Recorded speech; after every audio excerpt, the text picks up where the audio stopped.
હાલ બોટાદ કરતા કાંડને લઈને મામલો ગરમાયેલો છે અને આમ આદમી પાર્ટીના બધા જ નેતાઓ મેદાને છે। ત્યારે હાલ ઈસુદાન ગઢવીની પ્રેસ કોન્ફરન્સનું આયોજન કરવામાં આવ્યું હતું ને ઈસુદાન ગઢવી આકરા પાણીએ જોવા મળ્યા હતા। તેમને સરકારને ચીમકી પણ આપી છે। શું ચીમકી આપી છે, શું છે સમગ્ર મામલો, વિગતે વાત કરીશું।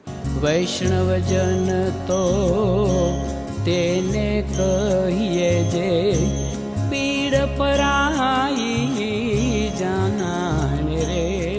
નમસ્કાર, હું છું જ્યોતિકા પંડ્યા અને આપ જોઈ રહ્યા છો નવજીવન ન્યૂઝ।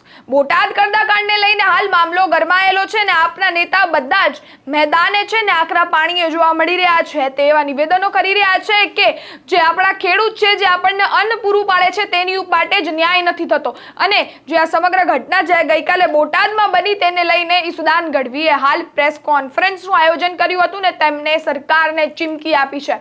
તેમણે એવું કહ્યું છે કે અમારા આપના નેતાઓને જેટલા બી જેલમાં નાખવા હોય એટલા નાખી દો, પણ અમારી કામગીરી રૂકશે નહીં। અમે હંમેશા સરકાર જે ખોટું કામ કરતી હશે તેની વિરોધ અવાજ ઉઠાવશું ને લોકોની ન્યાયની માટે લડત લડીશું। ત્યારે ઈસુદાન ગઢવીએ એવું પણ કહી દીધું છે કે રાજુ કરપલાની ઉપર જે બી આ કલમો હેઠળ ગુનો દાખલ થશે તે ખોટો જ હશે, કારણ કે રાજુ કરપલાએ એવું કંઈ કર્યું નથી કે તેમની ઉપર આ ગુનો દાખલ કરવામાં આવે તેવું ઈસુદાન ગઢવી દ્વારા કહેવામાં આવી રહ્યું છે। ત્યારે સમગ્ર પ્રેસ કોન્ફરન્સમાં ઈસુદાન ગઢવીએ શું કહ્યું છે સાંભળીએ તેમને।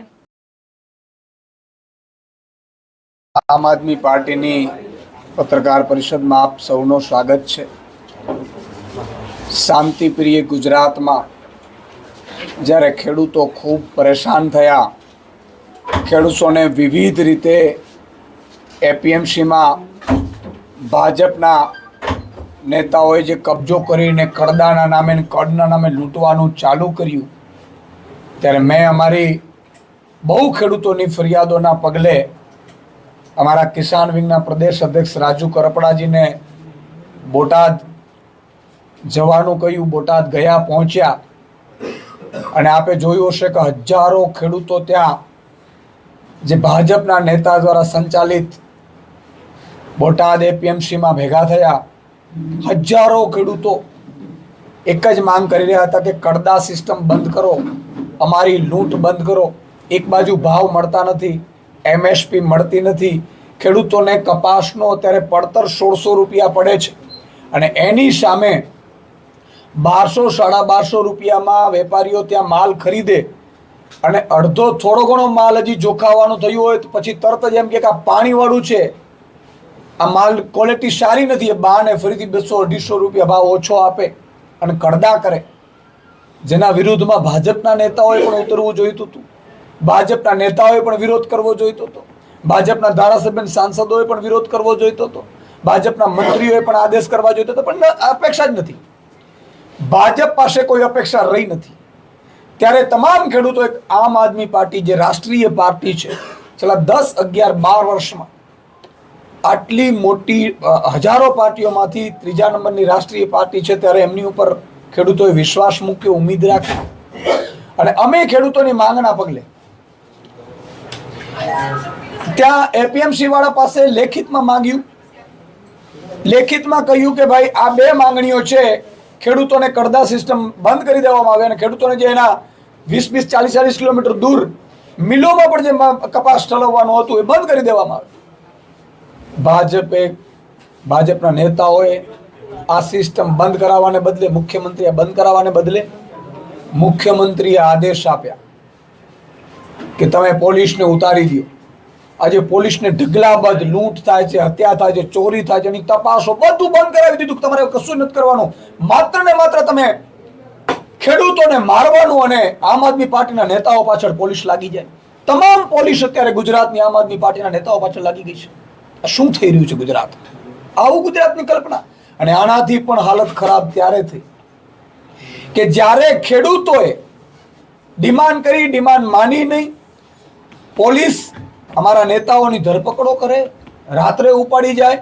મહાપંચાયતનું આપણે એલાન કર્યું, મહાપંચાયતમાં અમે બધા નેતાઓ જવા નીકળ્યા, ઢગલાબંધ પોલીસથી રોકી દેવામાં આવ્યા, અમને અટકાયત કરી દેવામાં આવી, અમારા બધાની ધરપકડો કરી દેવામાં આવી અને ત્યાં ગામના લોકોના બોટાદ એપીએમસીમાં મનાઈ કરી કે ભાઈ બોટાદ એપીએમસીમાં તમને પરમિશન નહીં મળે, તો ગામના લોકો ત્યાં હળદર ગામ છે, એ ગામના લોકોએ ડિમાન્ડ કરી કે ભાઈ અહીંયા આપણે ભેગા થઈએ. ગામમાં તો બધા ભેગા થઈ શકે છે ખેડૂતોના પ્રશ્ને, તો ખેડૂતોના પ્રશ્ને હળદર ગામમાં ભેગા થયા.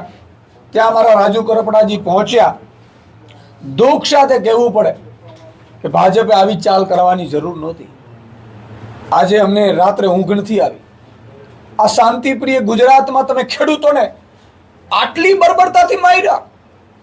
આટલા અંગ્રેજોએ ક્યારે હિંમત નહોતી કરી આખા ગામ ઉપર ઘેરાબંધી કરી લેવી. આખા ગામમાં ઘર પૂછી દીકરાઓ, નાના બાળકો, બાળાઓ ઉપર તમે જે અત્યાચાર કર્યો પોલીસ થ્રુ. ભાજપના નેતાઓ તમને આ 54 લાખ ખેડૂતોને ગુજરાતની જનતા ક્યારે માફ નહીં કરે. શાંતિપૂર્ણ રીતે સભા પંચાયત ચાલી રહી હતી, ચર્ચા ચાલી રહી હતી, ખેડૂતો બધા સાંભળી રહ્યા હતા. ચારે બાજુથી ભાજપના કેટલાક નેતાઓ પથ્થરબાજી શરૂ કરે છે અને પથ્થરબાજી શરૂ થયા પછી પોલીસ ઢગલાબંધ આવી જાય છે અને પોલીસ પણ લાઠીચાર્જ ભાજપના ઈશારે જે ગામ ઉપર જે કબજો કર્યો છે, ઈશ્વર જુએ છે, ભગવાન જુએ છે. આ રીતે ક્યારેય અંગ્રેજો 200 વર્ષ શાસન કર્યું પણ ક્યારેય ગામ ઉપર આખા કબજા કરીને ગામના ગામ ઉપર તમે જો મીડિયા વાળાને મૂક્યા નહીં, પત્રકારો બહેનોને ઉપાડી ગયા, બહેનોની અટકાયો તો કરી જેથી કરીને કોઈ વિડીયો બનાવી ન શકે. આના માટે તમને ગુજરાતમાં સત્તા ખેડૂતોએ મધ્યમ વર્ગે પ્રજાએ આપી છે. આપણા રૂવાટા ઊભા થઈ જાય. અત્યારે એનાથી પણ બર્બરતાની વાત આ મુખ્યમંત્રી બધું જાણે છે. મૌન મુખ્યમંત્રી, આવા નવાલા મુખ્યમંત્રી મેં જિંદગીમાં જોયા નથી. હું નરેન્દ્રભાઈને અપીલ કરીશ કે આવા નવાલા મુખ્યમંત્રીઓને મારે કોઈ જરૂર નથી. ગૃહમંત્રી, મુખ્યમંત્રીઓ શું કરે છે? એના પ્રદેશ અધ્યક્ષને મીઠાઈઓ વહેંચે છે. એક બાજુ ખેડૂતો ઉપર બર્બરતાપૂર્વક તમે હુમલાઓ કરાવડાવો છો, એને ઉશ્કેરો છો અને ઉપરથી આમ આદમી પાર્ટીના ઉપર આરોપ મૂકે છે. ભાઈ પોલીસ તમારી, આખા નેતાઓ તમારા, એપીએમસી ઉપર કબજા તમારા અને આપણો આરોપ આમ આદમી પાર્ટી ઉપર અને અમારા લોકોની તમે ધરપકડો કરી લીધી છે. અમે તો કઈ નીકળી નથી શક્યા. આનાથી પણ બર્બરતાની વાત જુઓ તમે. ગામ આખામાંથી મેં સાંભળ્યું છે, હજી સુધી એફઆઈઆરની કોપી નથી આવી, 250 જેટલા યુવાનોની, મહિલાઓની, બહેનોની ધરપકડો કરી છે. એને પાણી સુધા આપવામાં નથી આવ્યું, ખાવામાં નથી આપ્યો. સંપર્ક અત્યારે મારો નથી, હમણાં હું તપાસ કરી રહ્યો હતો જ્યારે ચાલુ રસ્તામાં હતો ત્યારે. એમને માનવ અધિકારના જે હકો મળે છે આપણા, એનાથી પણ વંચિત રાખી દેવામાં આવ્યું છે. ગામને જાણે દુશ્મન બનાવી દીધો છે. આ હદે તમે અત્યાચાર કરશો. આખા ગુજરાતમાં ભાજપની જે આ નિમ્ન કક્ષાની નીતિથી ગુજરાતમાં રોષ છે અને અમે એટલાથી અટકવાના નથી. તમે ચાહે જેટલા પણ ધરપકડો કરો, પોલીસને ઉતારો. પોલીસને પણ મારે કહેવું છે કે તમે ભાજપના ઈશારે ક્યાં સુધી કરશો? તમારા સંતાનો તમને ઠપકો આપશે. તમે પણ ખેડૂતના દીકરાઓ છો, તમારા માતા પિતા ખેડૂત છે, એમણે પેટા પાટા બાંધી અને તમને ભણાવ્યા છે. તમને એટલા માટે ભણાવ્યા કે તમે અંગ્રેજોની જેમ ભાજપની ગુલામી કરો. આજે અંગ્રેજોની જેમ અંગ્રેજમાં આપણે કેટલાક લોકો રૂપિયાની લાલચે ગુલામી કરતા હતા, એમ પોલીસવાળા ગુલામી કરે છે. આમ આદમી પાર્ટીની સાથે હજારો પોલીસ કર્મચારીઓ ગામડે ગામડે ગોઠવી દીધા જ બધા. શું ભાઈ, આ શું જરૂર છે તમને આવું બધું કરવાની? આનાથી મોટી વાત અમે અહીંયાથી અટકવાના નથી. આજે હું જાહેરાત કરું છું, આમ આદમી પાર્ટી માત્ર બોટાદ કડદા માટે નહીં. સારું થયું ભાજપની અણાવડતના કારણે આ મુદ્દો મોટો બન્યો, પણ આ જે હિંસા થઈ છે એને કોઈ પણ ભોગે આમ આદમી પાર્ટીનો કાર્યકર્તા તરીકે, અધ્યક્ષ તરીકે કે ગુજરાતના નાગરિક તરીકે સ્વીકાર્ય નથી. હિંસા કોઈ પણ જગ્યાએ છે એ સ્વીકાર્ય નથી. જે પણ હિંસામાં જવાબદાર હશે એની સામે પગલાં લેવા જોઈએ. હું જાહેરાત એ કરું છું કે માત્ર હવે એક એપીએમસી નહીં, ગુજરાતમાં 400થી વધુ નાની મોટી એપીએમસીઓ છે, મંડી માર્કેટો છે. આમ આદમી પાર્ટીએ નક્કી કર્યું છે કે 100 જેટલી ટીમો આગામી સમયમાં અમે બનાવીશું.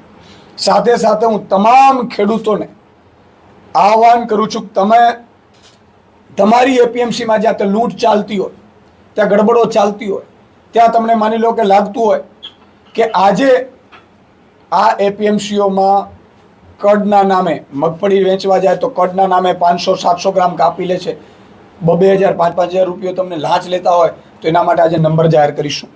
પણ એ પહેલાં જે ખેડૂતો ઉપર, ગરીબો ઉપર, ગામ લોકો ઉપર ભાજપના ઈશારે જે હુમલા થયા છે, અત્યાચાર થયા છે, એ હળદળ ગામના સપોર્ટમાં આજે અમે આખા ગુજરાતમાં આમ આદમી પાર્ટીના કાર્યકર્તાઓએ કાળી પટ્ટી બાંધીને કાળા દિવસ તરીકે ઉજવણી કરી છે. અમે શાંતિપ્રિય ગુજરાતમાં ક્યારેય અશાંતિ ઈચ્છતા નથી, પણ ભાજપ વડાએ ના ભૂલે કે તમારી સરકાર બદલતાની સાથે જેણે જેણે ફોન કર્યા છે પોલીસને, જેણે જેણે આ ઉશ્કેરવાના ધંધા કર્યા છે, એમની 2 વર્ષ પછી પણ તપાસો ખુલશે. આજે કદાચ તમારી સરકાર છે, આજ ખેડૂતોએ તમને સોંપી હતી સરકાર કોંગ્રેસે જ્યારે ગોળીબાર કરી ત્યારે ફરીથી એ જ સમયે તમે કોંગ્રેસની જેમ જ અત્યારે ખેડૂતો ઉપર ગોળીબારો કરી રહ્યા છો. આંસુ, ટીયર ગેસના આંસુ છોડે છે, લોકોને ઉશ્કેરે છે. આ બધું ગુજરાતને સ્વીકાર્ય નથી અને સરકાર બદલતા વાર નહીં લાગે. અમે એક નંબર જાહેર કરીશું. આ નંબર આમ આદમી પાર્ટી હેલ્પલાઇન નંબર છે. હું અમારા નેતાશ્રીઓને પણ આ હેલ્પલાઇન નંબર છે. તમામ ખેડૂતોને મારી વિનંતી છે, જ્યાં પણ માલ વેચવા જાઓ, તમને લાગે કે અહીંયા ગડબડ થાય છે, તમને લાગે કે અહીંયા લાંચ લેવાય છે, તમને લાગે કે અહીંયા ભાજપ પર ત્રાસ કરે છે, તમે આ મોબાઈલ નંબર ઉપર મિસ કોલ મારજો. આ મોબાઈલ નંબર ઉપર મિસ કોલ મારશો, અમારી ટીમ તમારે ત્યાં આવશે. કોઈએ ચિંતા કરવાની જરૂર નથી. ખેડૂત માટે આમ આદમી પાર્ટીનો એક સૈનિક, ખેડૂતો, ગરીબો, વંચિતો, શોષિતો માટે જેલથી અમે ડરવાના નથી. અમે જેલથી નથી ડરવાના. અમે ગોળી ખાવા પણ તમારા માટે તૈયાર છીએ. બધા ખેડૂતોને મારી વિનંતી છે અને આ ખેડૂતો માટે અમે કરી રહ્યા છીએ. કોઈ રાજનીતિક કાર્યક્રમ નથી. બોટાદમાં પણ કોઈ રાજનીતિક કાર્યક્રમ નહોતો. બોટાદમાં પણ જે હતો એ પણ ખેડૂતો સાથેની મિટિંગ હતી, પંચાયત હતી. અહીંયા પણ ખેડૂત પંચાયતનું મેં કીધું હતું, એલાન કર્યું હતું. અમને બોટાદ એપીએમસીમાં મંજૂરી ના મળી, ના ગયા, અમને ન જવા દીધા. તો હળદળ ગામના લોકોએ કીધું કે અહીંયા અમને મળી લ્યો. અને મળવામાં પણ જે તમે લોકોને ઉશ્કેરીને કેટલાક બુટલેગરો મેં સાંભળ્યું છે એના થ્રુ પથ્થરબાજી કરાવીને જે ખેલ કર્યા છે, ભગવાન જુએ છે. તમારી કદાચ સરકાર છે, તમે બધું છુપાવડાવી લેશો. ઈશ્વર ક્યારે કોઈને માફ નથી કરતો. અને આ કાળા દિવસ તરીકે ગુજરાતમાં ઉજવણી થશે, સમજી લેજો તમે. આજે ગુજરાતની આશા અપેક્ષા ઉપર ભાજપે દાટ વાળી દીધો છે. ખરી ઉતરતી નથી ભાજપ. એટલે મારી આપ સૌને વિનંતી છે, ગુજરાતના તમામ ખેડૂતોને વિનંતી છે કે આપણે ક્યારેય હિંસાના રસ્તે જવું નહીં. ગમે તેટલા લોકો, ગમે એ લોકો ઉશ્કેરશે, 5 લોકો આવશે ભાજપ વાળા, પથ્થરબાજી કરશે, આપણે ઉશ્કેરવાનો નહીં, ઉશ્કેરાવાનો નહીં. આપણે કોઈ દિવસ તોડફોડમાં જવું નહીં. આંદોલન ત્યારે જ સફળ થાય છે જ્યારે શાંતિ પ્રિય હોય છે. આંદોલનમાં ઘૂસપેટિયા ઘૂસતા જ હોય છે. એટલે ગઈકાલે પણ જે ચાલ એ લોકોએ કરવામાં આવી અને એટલે જ મારી અટકાયત કરી દેવામાં આવી કે જેથી કરીને અમે પહોંચી ન શકીએ. અમે પહોંચીએ નહીં એટલે મેનેજ કદાચ થવા ઓછું થાય, પણ આ વાત સાથે ગુજરાતની જનતા સહમત થશે કે આ ખેડૂતોની લડાઈ છે. હું ભાજપના નેતાઓને પણ અપીલ કરું છું, આવો ખેડૂતોના સમર્થનમાં. જેને જેને ખેડૂતના મત જોઈએ છે, હું ભાજપના મંત્રીઓને, સાંસદોને પણ અપીલ કરું છું, આવો ખેડૂતોના સમર્થનમાં. તમે પણ નિવેદન કરો ખેડૂતોના સમર્થનમાં. અને ખેડૂતોના પ્રશ્નો છે, અમારા કોઈના પ્રશ્નો નથી, અમારા ઘરના કોઈ પ્રશ્ન નથી. અને ખેડૂતોના પ્રશ્નો માટે આમ આદમી પાર્ટીની સુદાન ગઢવી જ્યાં સુધી આ ખોડિયામાં પ્રાણ છે ત્યાં સુધી લડતા રહેશું. તમારામાં જેટલી તાકાત હોય, જેટલી કલમો લગાડવી હોય, જેટલી પોલીસ લગાડવી હોય એટલે લગાડી દેજો. અમે ખેડૂતો માટે આર અને પારની લડાઈમાં લડવા માટે નીકળ્યા છીએ. અને તમામ એપીએમસીઓમાં કડદા અને કડકાન થાય છે. અને હજી પણ ટેકાના ભાવે જે તમે ગડબડી કરવાના છો, એક પણ ભાજપના નેતાને કહું છું, આ હતા સુદાન ગઢવી, જેમણે હુડકાર કર્યું છે અને જેમણે સરકારને ચીમકી પણ આપી દીધી છે કે તમારાથી જે થાય તે કરી લો, પણ અમે તો અમારી કામગીરી રોકીશું જ નહીં. અમે તો કામગીરી કરીશું જ અને જે ખોટું છે તેની ખિલાફ અવાજ ઉઠાવશું. ત્યારે જોવાનું એ રહ્યું કે રાજુ કરપડા ઉપર પણ ગુનો દાખલ થઈ શકે તેવી શક્યતાઓ બતાવી રહી છે. અને જે આ સમગ્ર ઘટના જે ગઈકાલે બોટાદમાં બની, ત્યારબાદ આપ આ બધી વસ્તુઓના પ્રેસ કોન્ફરન્સ બોલાવીને ચીમકીઓ આપી રહી છે. ત્યારે સરકાર આ સમગ્ર મામલે હવે શું કરશે તે આવનારો સમય બતાવશે. આવા જ અવનવા વિડીયોથી અમે તમને માહિતગાર કરતા રહીશું, એટલે નવજીવન ન્યૂઝ જોતા રહો. તેમજ અમારી ચેનલને લાઈક, શેર, સબસ્ક્રાઇબ કરવાનું ભૂલશો નહીં. ધન્યવાદ. વૈષ્ણવજન તો તેને કહીએ જે પીડ પરાઈ.